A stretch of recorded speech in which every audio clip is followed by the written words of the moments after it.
ఇక 5 ఏళ్ల కిందట రాష్ట్రంలో కొత్తగా అప్పటి సీఎం వైఎస్ జగన్మోహన్ రెడ్డి ప్రభుత్వం ఏర్పాటు చేసిన వ్యవస్థను చంద్రబాబు ప్రభుత్వం యథావిధిగా పూర్తి స్థాయిలో అమలు చేస్తుందా లేక మార్పులు చేస్తుందా అన్నదానిపై సోమవారం కొంత స్పష్టత వస్తుందని అధికార వర్గాలు పేర్కొన్నాయి. ఇక మొన్నటి ఎన్నికల్లో గెలుపొందిన కూటమి ప్రభుత్వం ఏర్పడిన తర్వాత తొలిసారి సీఎం చంద్రబాబు అధ్యక్షతన సోమవారం అంటే ఈరోజు రాష్ట్ర మంత్రివర్గ సమావేశం జరుగుతుంది. ఈ సమావేశంలో వాలంటీర్ల వ్యవస్థపై చర్చించే అవకాశం ఉందని, ఈ వ్యవస్థపై ప్రభుత్వ ఆలోచనలు ఏమిటన్నది తెలుస్తుందని చెబుతున్నాయి.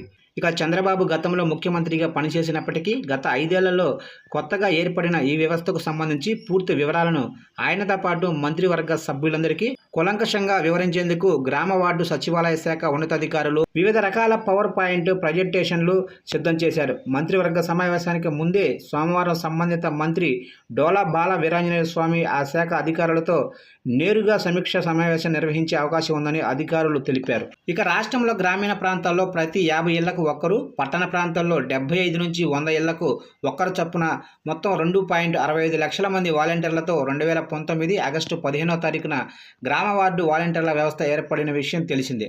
అదే ఏడాది 2019 అక్టోబర్ 2వ తారీఖున గ్రామ వార్డు సచివాలయ వ్యవస్థను కూడా అప్పటి జగన్మోహన్ రెడ్డి ప్రభుత్వం ఏర్పాటు చేసింది. ఇక ప్రస్తుతం గ్రామ వార్డు సచివాలయాల్లో 1.27 లక్షల మంది శాశ్వత ప్రభుత్వ ఉద్యోగాల్లో పనిచేస్తున్నారు.